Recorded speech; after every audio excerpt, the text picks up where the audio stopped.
want to say anything directly. Passive-aggressive. Yeah, a little passive-aggressive. But then there are other times where, like, maybe you work together and then you go on to have separate careers and you still feel like, hey, I really owe something to that other person because a lot of my success was bundled up in this thing that we did together. But boy, is that guy turned into a real creep, you might be thinking. I mean, you might be thinking that if you're Julia Louis-Dreyfus and you've heard some of the absolute blather that has come out of the mouth of Jerry Seinfeld over the past couple of months. And you'll recall that Jerry Seinfeld went on the New Yorker podcast and whined that you used to have great sitcoms like Sanford and Son and All in the Family and MASH. And now because of leftism and wokeism, you can't have those anymore. Now, first off, I think almost all the sitcoms he named were made by Norman Lear, who was one of the most famous Hollywood lefties there is in terms of like in the modern era, at least. At least like liberal left. I mean, those shows he did were woke for that time. They mocked Archie Bunker. They showed a upper middle class black family.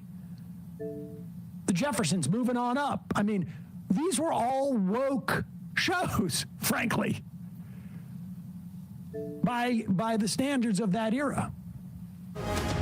But putting that aside, the implication was that you can't make any funny shows anymore, which is Jerry Seinfeld's way of saying, like, I can't make a funny show, but it's not my fault. It's everybody else's fault. And then he went on to prove everybody that was the case when he came out with his Pop-Tarts movie that, honestly, maybe one of the biggest busts in Netflix history or something. Seinfeld Unleashed.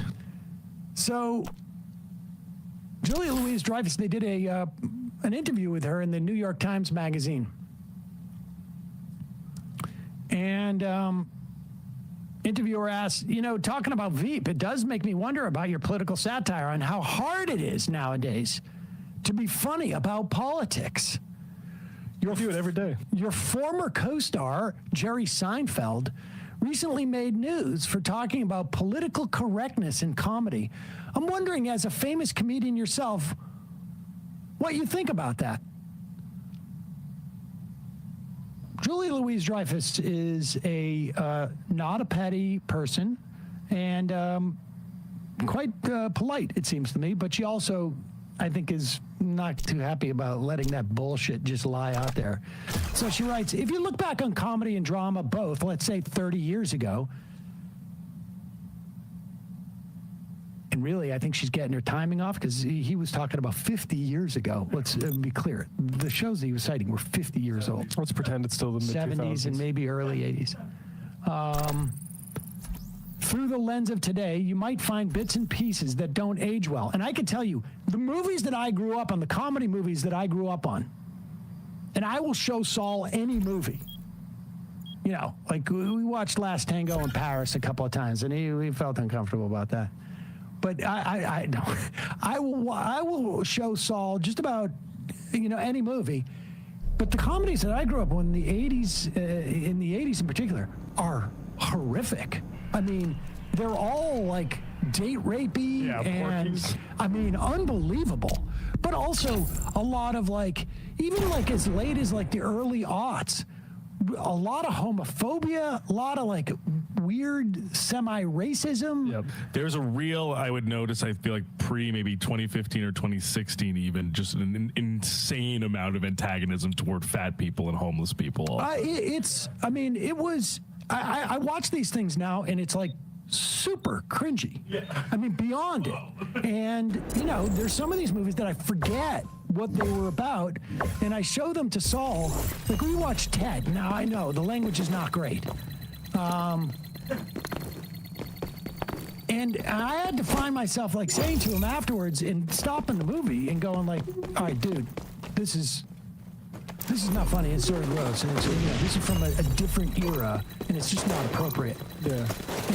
When you were growing up, was the Mickey Rooney character in Breakfast at Tiffany's, was that, were people still thinking that's funny, or was it like, oh, we've moved on a little bit from Mr. Uniyoshi? I think when I was a kid, that was... It's still funny. Oh, yeah. Okay. I was curious, yeah. Yeah. Also because that type of caricature existed in like the John Hughes movie, like 16 Candles. There's Look Duck Dong. Oh, yeah. Oh, yeah. Yeah, I guess as a sitcom rate standby for the 90s. Oh, yeah. So she says, if you look back in comedy and drama both, let's say 30 years ago through the lens of today, you might find bits and pieces that don't age well. And I think to have an antenna about sensitivities is not a bad thing. It doesn't mean that all comedy goes out the window as a result. When I hear people starting to complain about political correctness, and I understand why people might push back on it, but to me, that's a red flag. Because it sometimes means something else. Remember, she's answering a question explicitly about Jerry Seinfeld. I believe being aware of certain sensitivities is not a bad thing. I don't know how else to say it. And then I would put in parentheses without being more explicit and, calling out Jerry for being a douchebag. Are there things that no longer feel funny to you that once did, or things that are funny now that you didn't notice before? Oh, that's a good question, she said. We're going to have to revisit that question because I don't know quite how to answer it. When I hear, I want to make sure I answered this whole idea of political correctness correctly, and I can't really remember what I said, so I want to go back to that and be very clear where I stand.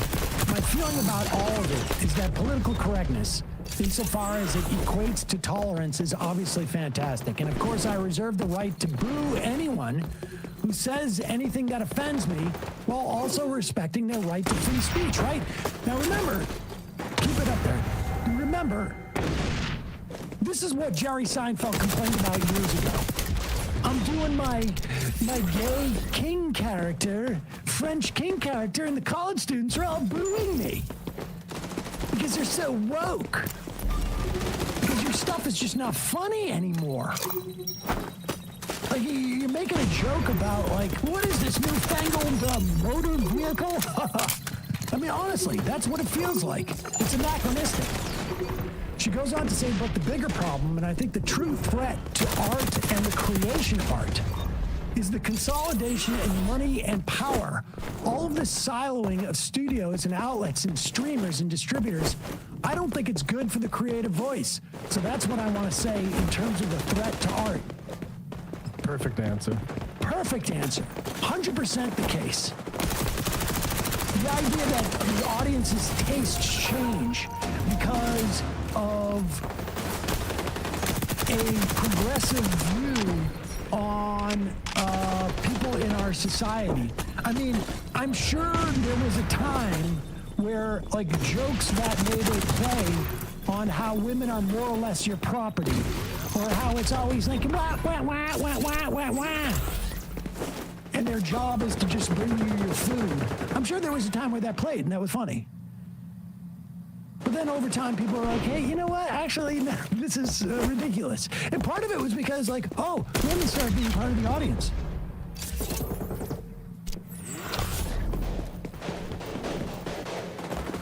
Ask for whether comedy is better or worse now that comedians are well attuned to the potential for backlash. Dreyfus couldn't say. I can't judge if it's better or not, she said. I just know that the lens through which we create art today, and I'm not going to just specify it to comedy, it's also drama, it's a different lens. It really is. Even classically, wonderfully, indisputably great films from the past are riddled with attitudes that today would not be acceptable. So I think it's just good to be vigilant. I mean, and this is someone who put on... Whoop was an edgy show. It wasn't, the most edgiest, but it was a funny show. It was cutting. It was genuinely funny. It was genuinely funny. It was genuinely satirical. And I don't think Larry David would come out and say these things, would address this about Seinfeld, but I have no doubt he basically feels very similar things. And it is like so often these free speech conversations when they're had by the sort of top of the industries, it's obscuring a material conversation that needs to be happening because like you said, the streamer economics, which is just, it's not hollowing out just entertainment, but or also music, like all of these things, these are conversations that need to be had. Our culture and our news. I mean, for that matter, like all of this consolidation. What Seinfeld's doing reminds me of like early in my days of Air America. I'm in the car. I was driving with my then wife, and this NPR segment comes on. And when I started doing Air America, like even prior to that, I was like, my tolerance for NPR got even less and less. And they were talking about how the FCC was really on top of things because of the Janet Jackson shirt malfunction. And I'm like, this is the problem with NPR.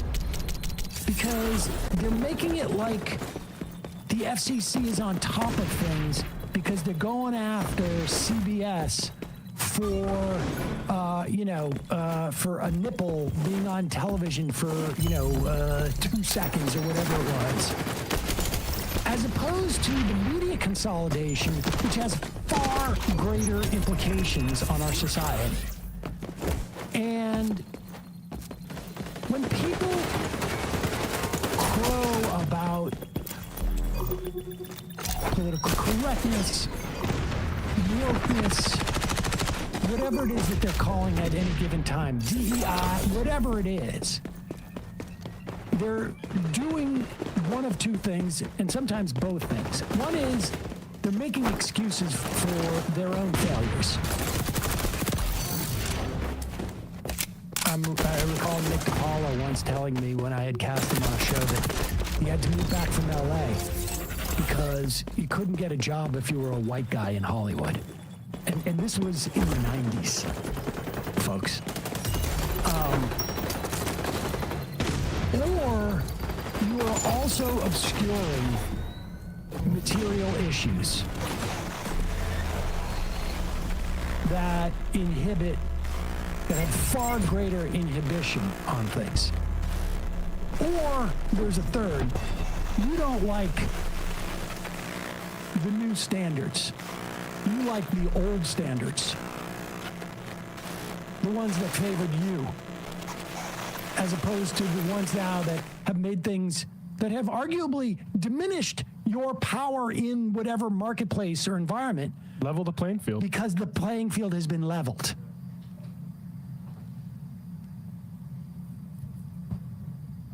When I went out to LA, the reason why I did 10 pilots in the course of 4-5 years, network pilots, was because every time I walked into a room, not every time, but many times, to meet with an executive producer, or whenever they saw me on tape, they looked at me and they go like, oh, that's me 20 years ago. If I had hair. Honestly, that's what it was. And that was what my advantage was. So I walked in there and I was like the guy writing the thing. And if there's somebody else writing it, there's somebody else who's like the person writing it. I mean, it was I could capture their voice because it was we had the same voice. Just some other dude from either Massachusetts or New York. So, bingo dango. Ask Lenny Bruce whether or not comedians used to need to be aware of society's sensibilities back in the day. 100%. If you don't know who Lenny Bruce is, you should go and look up and listen to some of the stuff he did. So a lot of the stuff, like, he had a bit about the N-word. And the idea being that, if we reappropriate it, he had a bit about, I think it was JFK coming out and referring to all his cabinet as the N-word. and how all of a sudden, and then it would the word would have no power. It was an interesting theory. I don't know if it worked or not. Would work, but he also was arrested multiple times in Chicago for saying anti-Catholic things or perceived Catholic, or swearing in a club, and for saying stuff about Jackie Kennedy. He had a bit about Jackie Kennedy where he was complaining that, I can't remember if it was a news report or somebody on the television, it said, claimed that Jackie Kennedy tried to jump onto JFK when he was shot to protect him. Put herself in between the bullets and her husband. And Lenny Bruce was like, no, she wasn't. She was trying to get out of the car because someone was firing at the car, which is exactly what she should be doing. I don't want my daughter to feel like she's got to throw herself in front of a bullet for her husband. She has her own life, and she should be allowed to save it. And I think that was maybe one of the things that he got arrested for. Chicago. He was arrested, looks like 5 times in the early 60s for using terms like cocksucker and schmuck. Yeah. Also, I don't know if it's a great show. I didn't know it's not, but Marvelous Miss Maisel has he's a character in that. That's Oh, is that right? Yeah. Oh, yeah. I do actually like that part of that show. And he's portrayed well, yeah. I have all the albums. All of his albums. Some of the stuff is really amazing. He had some great stuff about going up and seeing, going up to God, heaven, and trying to justify why he was making so much money performing at Madison Square Garden when a teacher was making nothing. I think it's wild how modern his stand-up sounds compared to how much some of it, comedy doesn't age well, and then some of that seems the same speed. Yeah. But I think something about Bruce and also George Carlin to an extent is that both of them sort of understood about the direction of which they were punching was not based off of just being, so you can't say something about a certain minority group. It was about who was in power and who wasn't. Yeah. And the thing I thought Lenny Bruce did very well too is he would indict himself in the he was self-aware, but also he understood that he was part of a system.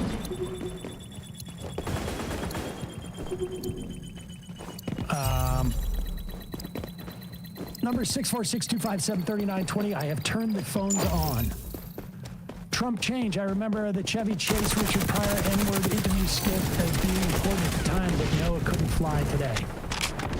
Yeah, speaking of woke media, Jerry Lewis, The Day the Clown Cried, might come out soon after being stowed away for being too offensive or just bad. Jerry Lewis plays a clown leading kids to the death camps during the Holocaust. Yes, I know this, and I've seen parts of it. It's been someone, I want to say it was Patton, but I can't remember who it was, would do live screenings of this at one point, and readings of it.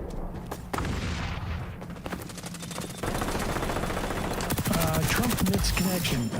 Ralph Nesroff wrote a book, Outrageous, The History of Comedy and Culture War, about how there are always been old foot comedians complaining they want to keep doing blackface or ethnic accents, and the kids today just don't get it. Possibly an interesting guest. High value Mail Kowalski. A year ago, YouTube algorithm decided to give a bunch of Don Rickles votes of other comedians, politicians, actors in the 70s and 80s. A lot of the humor is definitely dated, but it seems like humor might last more when the subject is a person sitting 10 feet down, laughing along with the joke. A lot of the jokes towards Mr. T would be quite problematic these days. Yes. Daredevil. Sam, question for you. You have lots of hilarious, edgy comedian friends. John Benjamin, Mark Maron, Andy Kindler. Who among them can make you edge the most? What do you mean? Well, I think they're trying to be a little bit cute. I think we could just rephrase it as who makes you laugh the most. What is the edge thing? Oh, this is sexual. No. No. They all have their attributes. All three of those guys. Trump change. I grew up loving the Dick Van Dyke Show, but can't watch it today. 502 Drew. Marin just had Larry David on his podcast and didn't ask him about Seinfeld's recent line and wish he would have, although you're probably right, Larry wouldn't say anything of substance about it. It's not inconceivable to it that before he went on, he said, I'm not going to talk about that. Callie and Mac. I work for an online comedy. We rebranded a few years ago to be more woke, and I was going through our catalog sketches from 08 to 2011. It blew my mind how 50% of the jokes were just workplace sexual harassment using the R slur. Now we have much more inclusive content, and we're doing pretty well financially, and I like our content audience a lot more now. Reassessing your values and changing is a good thing. I mean, honestly, if you go back and watch some of these things, it is disturbing. Comedy is almost like psychology sort of exercise where you reveal your insecurities. Like you see all the comedians talk about gay people in the 80s, it's like, damn, society was really working through something. Totally. I mean, totally. And the funny thing is that, like, I think in a lot of instances, those comedians at the time were actually probably the most progressive about it. Ahead of the culture, yeah. Ahead of the culture. Because people were even afraid to address it in society. And so, you know, I think it's possible to look back and go, this is a joke that was good for the era. Yeah. But it's not good now.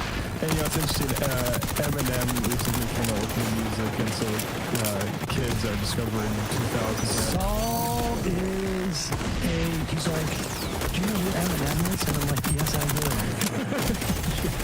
And like, I'll say, even at the time, I was like, some of this ain't gonna age too well. Yeah. Sam, Well, he knows Epsler. that some of it is bad. In the 80s, I think it was mostly, it's partially the AIDS panic response, where either no one was talking about it, or comics or other people willing to breach that would say something. Yes. And then now it's kind of the trans panic is Like, yeah, homeless stuff, it is sort of a Rorschach. Yeah. But good for Julia Louise-Dreyfus. Good for her. Hey, folks, don't forget to hit the subscribe button and check out our daily show. We do it every day at 12 p.m. Eastern for about 2.5 hours. We even take phone calls. You should check that out.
Okay, ETH 101. Welcome, everybody. It's your boy in the morning or the afternoon. That's right. It's June 12th. Good morning to all the drivers out there on the road. You know, we doing it live here with the greatest crew in the game. That's right. Thank you to GamerSubs for sponsoring us today. You know we love them. Okay, ETH 101. Yeah, we got a pretty fun one today. Let's hear. After long long anticipated, long requested return of the beloved segment, Switching Jobs. We'll be switching jobs after the break. And it's going to be super fun. There's going to be antics galore. Oh, yeah. It's going to get real goof in here. It's going to be pandemonium. Oh, yes. Oh, yes. You know? By the way, So crazy. Okay, first of all, you thought I was kidding when I said this was the summer shirt. No, I'm wearing it again, and I will continue to wear it. Yes. This is the summer shirt. That's the have you shirt of washed the it? summer. Fuck, no, I didn't wash it. Yeah, I washed it. Still looks good though, baby. It's been washed, baby. It's kept, it's been worn. Looks good. Oh, let's get it. Let's get it. Oh, it's summer, white boy summer. It's white boy summer. Woo woo. That's at teddyfresh.com. You know what it is. We also did a photo shoot for the special Father's Day Dad hat promotion coming out on Friday, which we're giving tons of them away for free with your orders. Free? Yep. With your You lost your mind? kind of, yeah. I thought it was free. It is free. But me and Hila went to. I always ruin stuff because I get excited about it. Yeah, I was gonna say, But it's so fun. it is And fun. But people will be excited to see the post, won't they? If they don't know about it, they'll be more excited. You think so? Yeah, Yeah. because it's just like, wait, what? Well, now you're teasing it. So now you're Now building it's the hype. overbuilt. I overbuilt. Do we need to deflate it? You need to pop it? No, just let it be. But keep a lookout for Friday. It's huge. Huge news coming on Friday. It I don't is, actually even know what you're talking about. Okay, we did because I'm kind of He's gonna be so mad at me if I say this. Why did you do that? There was no need. Should I warn her? Should I tell her? It's not that serious. Speaking of you, Would she agree? She agreed. That I shouldn't tell? Yes, she would. If I speak, I am in big trouble. Yeah, we went to. Oh fuck it. We went to Denny's.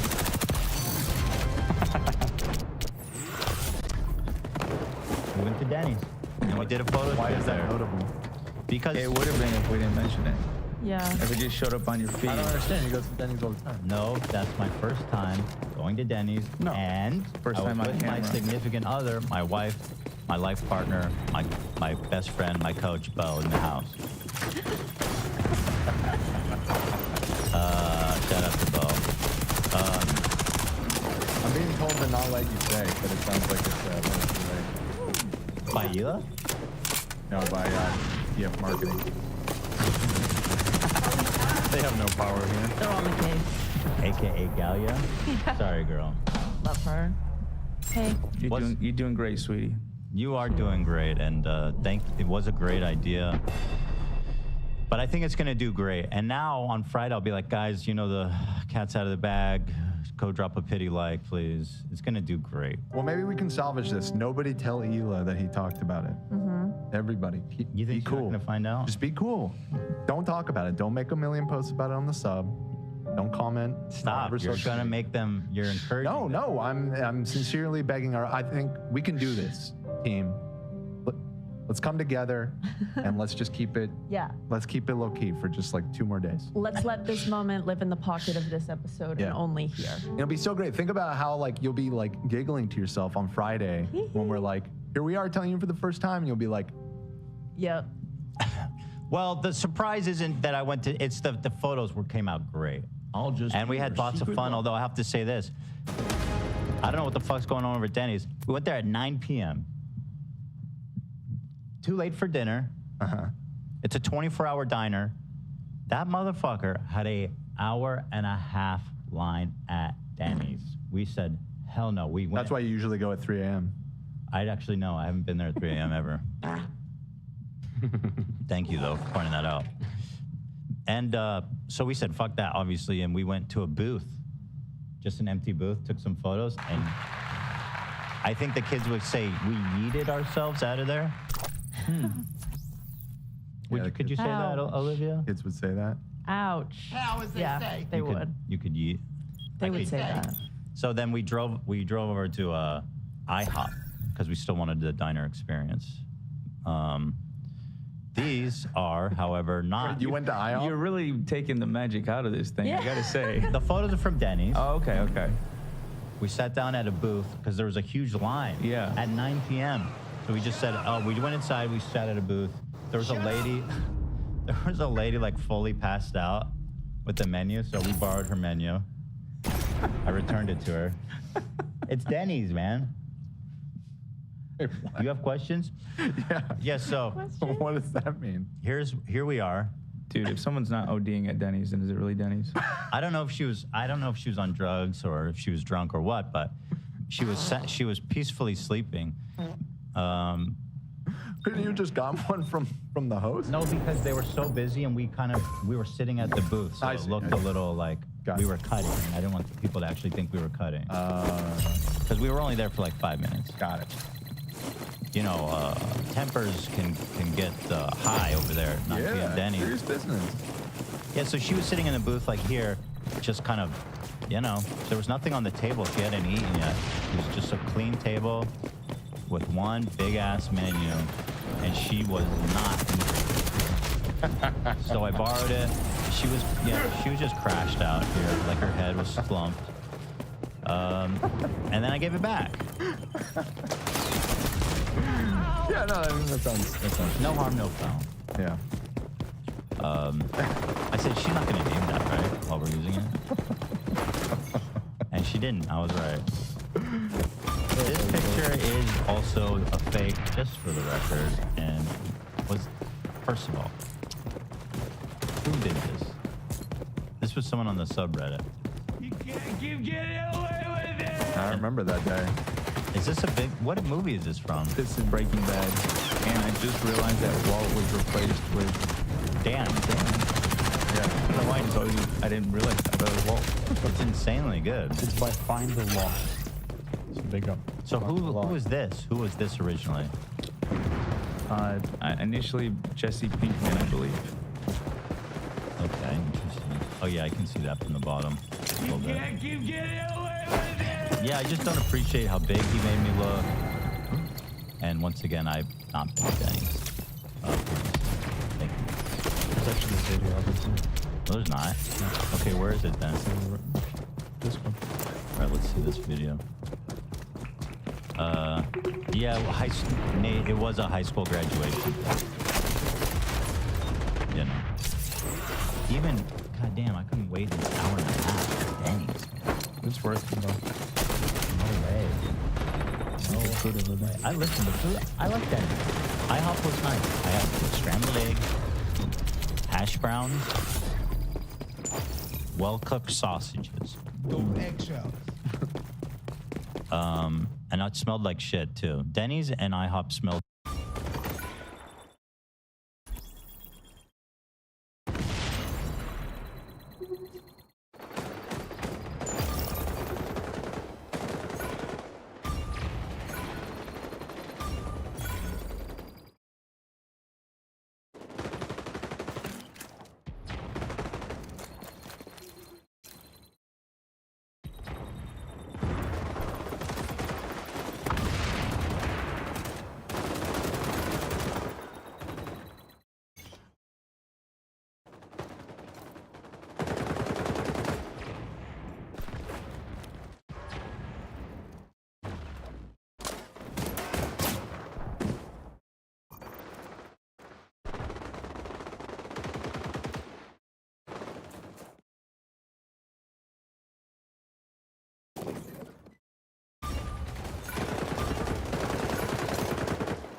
same. Did you know that? They both smell like breakfast food? no, but it's not quite like that. Like it smells like Were they near each colon other? cancer. Maybe it's Like beef jerky. It's a maybe it's just the neighborhood. Is it not? Is it a type of smell? People know what I'm talking about. This jerky. okay. So this is bullshit. Just so you know, this is Yeah, doctored. this is real and true. You see the timestamps? Yeah, you can see the date on the side even. September Why am I increasing in size here? 2021. Look how I increase in size. That doesn't look. That just looks doctored. It's just What an is that? artifact. Camera artifact. An artifact. Yeah, it's a fisheye lens. Yeah. No, he's right. This is doctored. Just want people to know that. Real and true. Denny's CCTV says right on the side. So anyway, looking forward to that. That was fun. You know, I want to talk about Wayne Diamond briefly. He called into the show on Friday, was it, or Wednesday? Friday. And I was like, how Jimmy Lee is Wayne? What? Sorry to interrupt you. Hold that Ethan. thought. Hold on. It's update time. Wait. Folks, Boston, Massachusetts. Look at this. It's the 93 is real jam coming out of the north end there. But Dan, what are you doing? If you're looking to get over east and get over to Logan, I can recommend the tunnel, the 1A, as it's known, to get on over. Dan, what is that that? side of town. Also on the south side, You did not ask the junction of the 90 and the 93. Real rough Amy, did you heading help east, set that up? But you didn't tell me about this? once you're heading west, I had no it should be idea no about problem. Back to you. I'm on your side for this. You can't throw it back to me. It's my show. That's not how this works. It's your show, exactly. I'd like you to take it. And back to you, Ethan. You know, no, I rules of refuse- broadcast. I refuse Excuse it. me, this is basic stuff. When somebody says take it, you take it. I just don't know how useful it is to be specifically talking about one bridge in Boston. Well, that's why we need a lot of breaks. There's a lot of ground to cover. You know, I like it way more now that it doesn't use that annoying sound. That's true. okay. That was appreciated. Yeah. Okay. Probably. Yeah, we switched it up. Do it, that. You're missing the chin. Oh, man. All right, get this off my screen, please. Golly. You can see Cam from here. Shout out Celts. I think he hates that underpass too. Fucking suck. He's told me. I guess I think about Boston Bridge and tunnels sometimes. Like my old friend Cameron used to fly far, far away. Beautiful colored feathers, so other people could see beautiful colors. Was locked up in a cage, a golden cage, but now he's freed by beautiful feathers. Show off to everybody. I guess I just missed my old friend. Oh man. All right, get. How is Cam doing? Has anyone talked to him recently? Yeah. Okay. Misses us. We miss him. How did he not? I mean, come on. Yeah, a group of friends like this don't come around every day. I'd like to ask, is it us, the birds that flew, or was it him? Maybe it's him. Maybe it's us that was in the cage this whole time and we spread our wings to fly. He thought he left, but it was actually just us. So wait, Cam is in the cage? Cam is still in the cage. We're And the rest free. of us are flying free? That's right. It's just a matter of perception. You understand? We went out to eat. We got Burger King yesterday for lunch. Cam wasn't here to beg for food. Usually we give him the scraps and a couple French fries at the bottom of the bag, but down in here, picking up the scraps and all that, I just threw it in the trash for kind of waste. Usually we leave a little bit of food on the floor for him too, a little snack time. We treat him like a rabbit or some kind of critter. We throw breadcrumbs to him and he loves it. But now he's just gone. I guess I just missed my old friend. You know what's funny? This morning, getting ready You know, I took a shower, I did my hair, and I'm like, hey. I was like, hey, how you doing? And then I see the thumbnail, and I look like Screech. And and listen, I think that happens to every, you know, it's like when you look in the mirror, you're like, I am looking good. And then you see a picture from the same day, and you're like, no, I'm not. I am the ugliest person alive. Grip to the goat. Yeah, he died. What happened to him? Why did he die? I believe he had Idiot. cancer. Oh, that's terrible. I'm sorry. Dustin Diamond, I think. Died of cancer? I believe so. Well, now I need to know. I'm looking. Cancer. Oh no! What kind of cancer? Lung cancer. Small cell lung cancer. Oh no! How old was he? 44. Oh no! How tall was he? I was just gonna say, let me find out his height. I think he was over 5'9". 6 foot. Oh, he's tall. No way! Don't forget he did a porno, right? He's doing porno. Yeah, he did. Huge hog. Huge. No. Yes, you don't remember that? True. Massive hog. Yes, he did. It was a sex tape. Oh! Did people allege though that it was a stunt cock? I remember hearing about that. Maybe. But You don't remember that, Dan? I'm gonna believe it was it. Not that detailed. I Dustin think Diamond, that's his name? I think we talked about it on the show years ago. Someone said, Screeched. It was called Screech. Yeah, in his words, admitted that his infamous sex tape featured a stunt when. oh, so what is that's smart. That's the way to do it. Yeah. It's called Screech. 1 hour. Well, 52 minutes, actually. That's pretty long runtime for a porno. That's a thing. Dustin Diamond, The Bride, and The Bridesmaid. Was he a smoker or was it just a bad luck kind of thing? No, he wasn't a smoker. Oh, that was horrible. That breaks my heart, man. After everything he gave us, and that's how he's repaid. I've seen conflicting reports about whether or not it was real. His death? No, the You think Screech faked his death? No, that's confirmed. I think. I mean, I haven't seen the body. That's true. So maybe Oh, and then you remind me of another thing when you say I haven't seen the body. On Netflix, I watched this documentary about Alex Jones' trial. That man is pure fucking evil.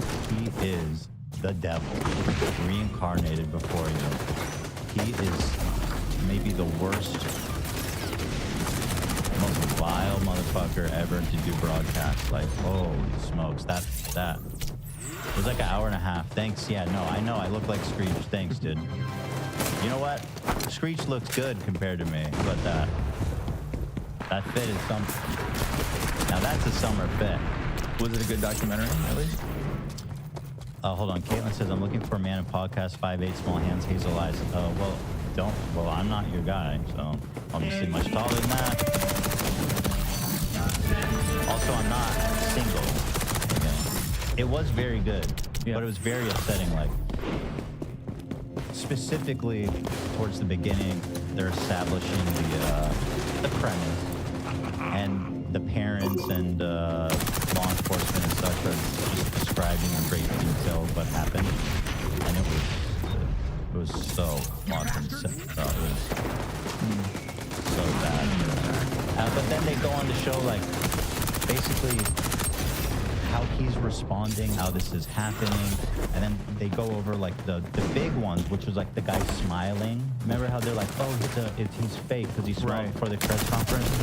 They went over like the artifact, the Anderson Cooper artifact, where his nose gets erased. So fuck you. And they talked to everyone, they interviewed everyone, and the way that he conducted himself during that, he was never actually found guilty. They were obstructing the discovery so hard and so blatantly that the judge, after a while, just said, fuck this, you lose. Right. You lose by default. Wow. And that tells me that whatever was back there was so bad that he thinks he'd be off in a worse place. Right. was like dovetailing into and head on over to InfoWars shop. We got the best products in the game. Hell yeah. You bastard!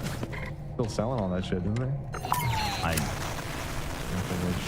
need to watch that other documentary you recommended on Netflix, the Dancing for the Devil. That was that was a good one. Yeah, it's good. Netflix been delivering pretty good on the true crime. I think Ethan said Netflix, but it's HBO. Oh, it's HBO. Oh, okay. Sorry, you're right. It is HBO. It's Max.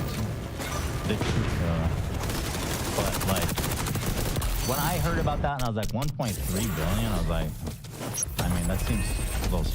First of all, the money he was making was insane. His lawyers accidentally sent the plaintiffs an earnings report the day before they talked about Sandy Hook. Huh? Good lawyers. Yeah, no, his lawyers are absolute clowns. I hate our children. Oh, the guy who's the prosecutor was very good though. So the day before Sandy Hook, they did 40,000 in their store, which is insane. That's a lot. The day after Sandy Hook, when they did all this crazy conspiracy shit, 250,000 A day? in one day. Damn. Crazy. So God knows how much money they made. And Wow. I realized watching that part of why the verdict was so big is because one, he kept going after the judge, after the victims. He continued to defame them and to insult them and the judge during the whole trial. And they thought, you know, the only way to shut him down is to just ruin him for life. Take everything from him so that he can't keep doing this. And that's what they did. And he deserved it, man. End of the day. Just pure evil. Just pure evil, dude. Holy shit. Just stunning. Yeah. And that's all I have to say about that. Not again. We just talked about the we just did the brunch. All right, if you're gonna do this, Dan. Well, listen, Indianapolis needs an update because look at the lane closures over here all along. Actually, it looks like you are keying out the green on the traffic report here, which makes it look Okay, we have a dude. slight technical difficulty here. To the 5 people in Indianapolis. I mean, here. I can't tell what color anything is, so Wow, you're really so we good get at that this, straightened Dan. out. Well, listen, Nice to see you prepped for this I need- really important. backup from the control room. You're the control room. I'm not. Well, yeah, I guess I am too. I'm doing that as well. What you're putting this on Nate? I'm waiting. Nate, is this your fault? Nate is saying it's Dan's fault, and I believe him. You know, this you got to rehearse this. Now put the green screen away, man. Okay. It's ridiculous. Yo, it's producer Dan. You're listening to KETH. And just know, Dan, that you let the good people of Indianapolis down today. There's people all swerving and driving all around the road, Dan. They're crashing into each other, you're driving off bridges. This all could have been avoided. Just Yeah, I'm saying. sorry to the people of Indianapolis. Yeah, we'll do better if you're sorry. Oh, mamma mia. What else we got here, huh?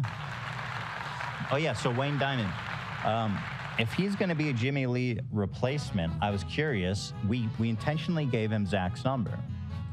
And we said, how long is it going to be before Wayne Diamond reaches out to Zach? Jimmy Lee would have been texting him all weekend, all week. Zach, have you heard from Wayne Diamond? I have not. Ooh.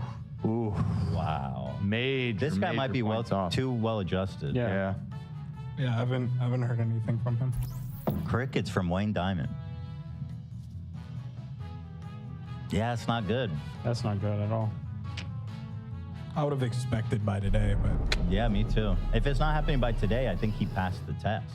yeah. Or failed it, I guess, in another Right. place. Yeah. In this case, failed. Should you check in on him? I'm worried about him. Just say, hey, Wayne, just checking in, bud. H3 Podcast, H3 Show. Checking in on Wayne Diamond, everybody. Friends of the show. All right, enough. Let's blast through these goofs and gaffs, and then we can get to the crew swap. The crew swap that changed the world. Yeah, come on.